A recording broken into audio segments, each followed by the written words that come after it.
guys, it's miniGIRL here. I'm doing just narration today and skipping my usual intro.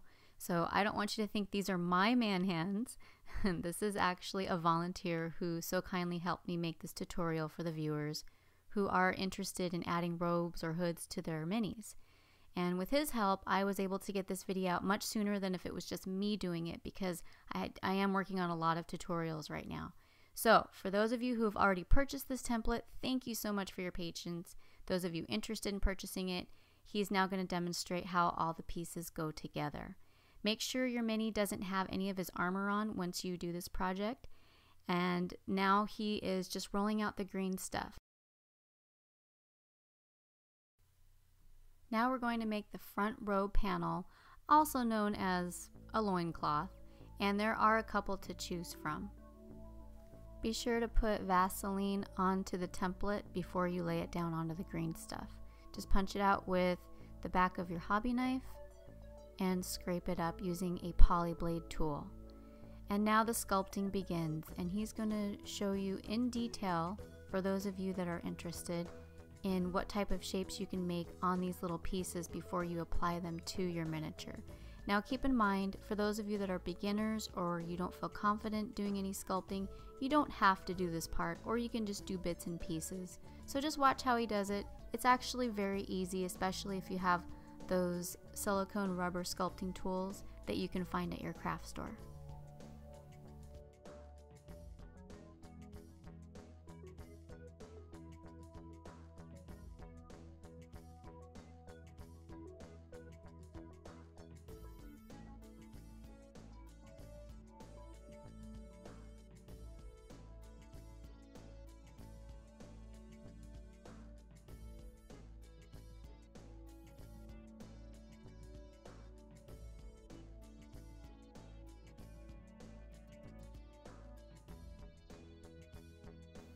Do make sure you have Vaseline on your poly blade before scraping up your shape.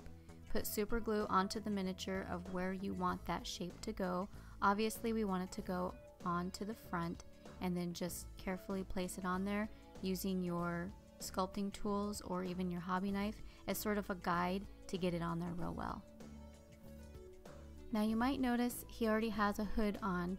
Just disregard that, because I recommend putting the hood onto the miniature at the very end as the last shape, because the hood might get squished as you're putting on the other pieces. So just disregard that. I'll show you how to do that at the very end of the video. Now we're doing the bottom portion of the robe, and if you'll notice on your template, I've given you 3 to choose from. Every once in a while, when you're pushing the green stuff out with a tool, a little bubble will occur. It's okay, you can just smooth it out with your thumb or one of your sculpting tools.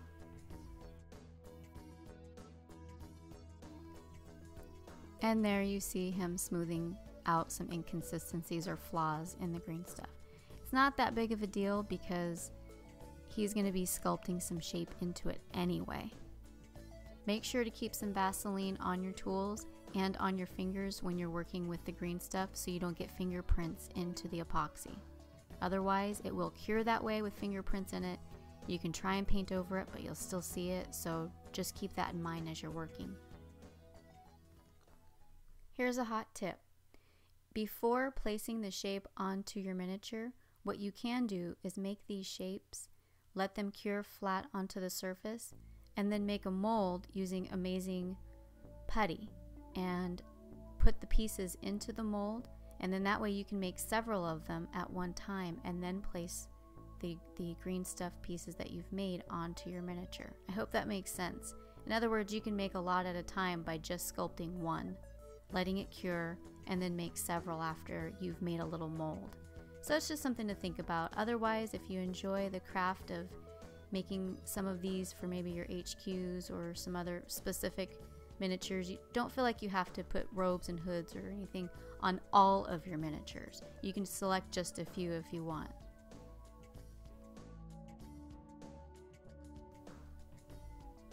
So as you can see his progress, he's making it look like it's actual material that has wave to it and has texture to it. And once he puts it onto the miniature, it's going to look like it's actually wrapped around the miniature and looks like real material. The tool he's using right now is actually for wax carving, so look in that section at your craft store.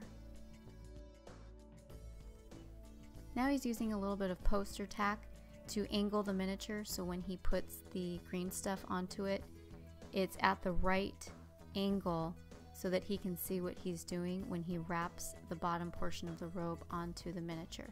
Make sure to put super glue onto the miniature before you do this so the green stuff sticks.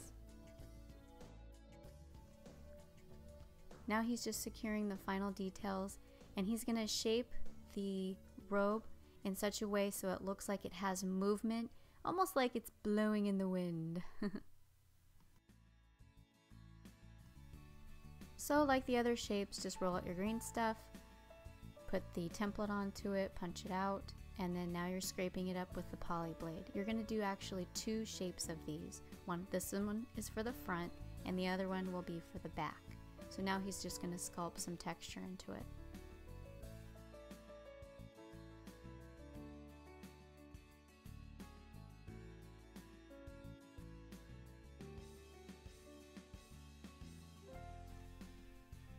And once again, to reiterate, put super glue onto the miniature before you apply the green stuff shape.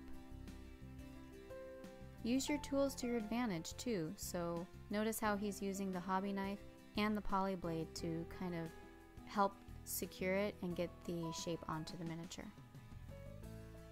He's now using his sculpting tool to kind of go over those lines that he had made earlier on the table. He's kind of going over them again to give it more depth and emphasis.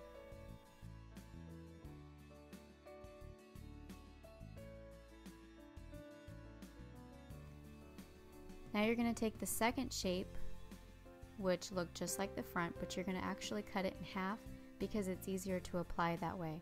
So I'm going to have him demonstrate just putting the left side on with the hobby knife, and then you're going to do the same thing to the right side. Make sure to put super glue on first.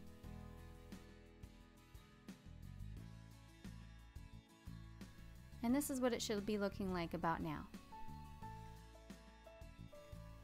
So I include two shapes of hoods onto the template.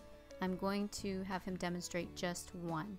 And you can come at the shape at different angles to scrape it up off of the table.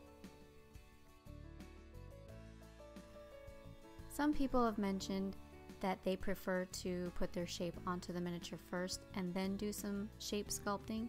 So you have that option to you as well. Whatever is most comfortable for you and whatever works out for you, that's what you need to do. We're just demonstrating this, that you can do the sculpting beforehand and then place it on.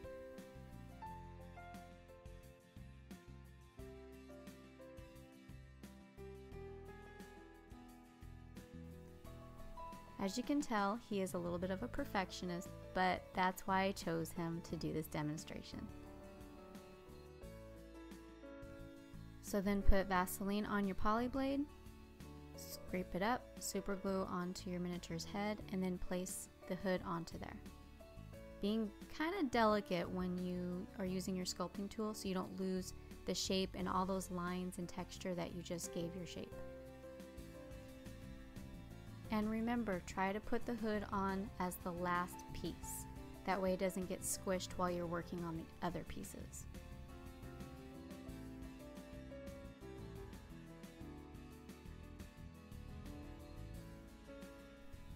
The sculpting tool is actually really nice because it does help smooth out fingerprints too after you've put it onto the miniature. So if you see any flaws, you can smooth it out really nicely.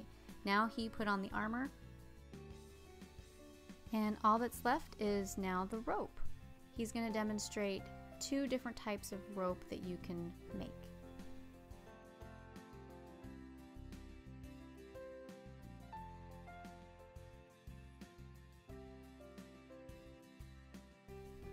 This first type, he's using the back of his hobby knife and he's just simply placing lines into it and kind of poking the edges to give it some texture. That's one version you can do. The second version you can do is actually to just twist it. Personally, this one is my favorite version.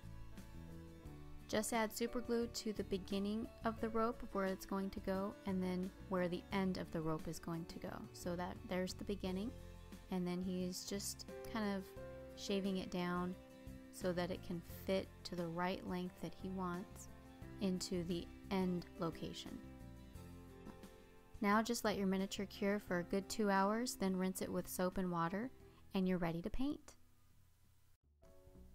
Thanks again for watching, guys, and I'll see you on the next tutorial. Bye!